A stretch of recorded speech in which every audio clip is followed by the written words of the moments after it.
Evening ஒரு 4 R 5க்கு எனக்கு வர ஹங்கரையும், கிரேவிங்ஸையும் என்னால கண்ட்ரோல் பண்ண முடியல. அப்பதான் வந்து நெறைய ஜங்க் எடுத்துக்கிறேன் அப்படின்னு நீங்க நெனச்சீங்கன்னா, ப்ராப்ளம் இருக்கிறது வந்து உங்களோட லஞ்ச்ல. லஞ்ச் வந்து உங்களுக்கு நியூட்ரிஷன் ரிச்சா இல்லாம, பேலன்ஸ்டா இல்லாம இருந்துச்சுன்னா, உங்களுக்கு அது சீக்கிரமே டைஜஸ்ட் ஆயிட்டு, அந்த டைம் ஒரு 4 ஆர் 5:00க்கு ஹங்கர் வர ஆரம்பிச்சுரும். அன்னெசசரியா நீங்களும் வந்து சாப்பிட வேண்டியிருக்கும். ஸோ லஞ்ச வந்து எப்படி நீங்க கரெக்ட்டா பிளான் பண்ணணும்னா, with proper micro and macro டிஸ்ட்ரிபியூஷனோட பேலன்ஸ்டா எடுத்துக்கும்போது இந்த ப்ராப்ளம் வராது.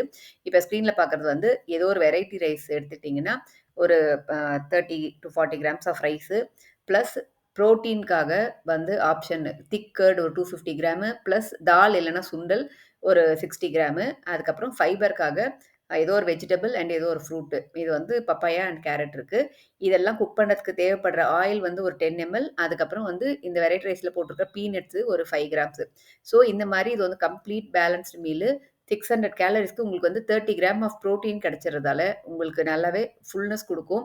ஸோ தட் உங்களுக்கு வந்து இது எடுத்த அப்புறம் உங்களுக்கு அந்த அன்னெசசரி கிரேவிங்ஸ் திருப்பி சாப்பிடணும் அந்த மாரி இருக்காது.